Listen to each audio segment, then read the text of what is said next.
జరిగినటువంటి ఆ రోజున ఫిబ్రవరి 20, 2023న జరిగినటువంటి సంఘటనని పూర్తిగా వక్రీకరించి లేనిపోని అవాస్తవాలన్నీ జోడించి మళ్ళీ ప్రజల్ని తప్పుదారి పట్టించినటువంటి ప్రయత్నం చేశారు గనకే ఈ రోజున మరి గౌరవ మంత్రివర్యులు కొల్లు రవీంద్ర గారు, మా పార్టీ శాసనసభ్యులు వెంకటరావు, మేమందరం కూడా మీడియా ముందుకు వచ్చి ఆయనలాగా అబద్ధాలు వండి వార్చకుండా వీడియోగ్రాఫిక్ ఎవిడెన్స్తో ఇవాళ మీడియా ముందుకు వచ్చాం.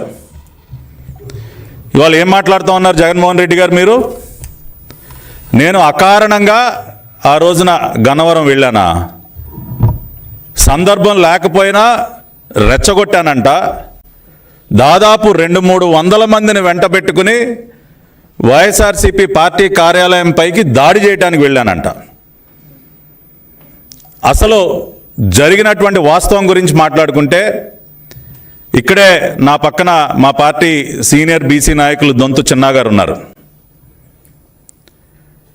జగన్మోహన్ రెడ్డి గారు అరాచకాల్ని ప్రశ్నించినందుకు మా పార్టీ సీనియర్ బీసీ నాయకుడి ఇంటి పైన ఫిబ్రవరి 20వ తేదీ ఉదయం దాడి చేసి ఆయన ఇంటి బయట ఉన్నటువంటి వాహనాలని ధ్వంసం చేస్తే ఇవాళ మా పార్టీకి చెందినటువంటి ఒక బీసీ నాయకుడికి అండగా నిలబడటం కోసం గన్నవరం పోలీస్ స్టేషన్లో ఫిర్యాదు చేయడానికి వెళ్ళాం.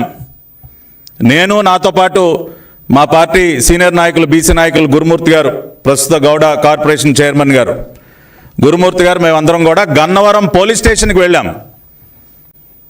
ఎందుకంటే ఆ రోజున పరిస్థితులు మనందరికీ తెలుసు.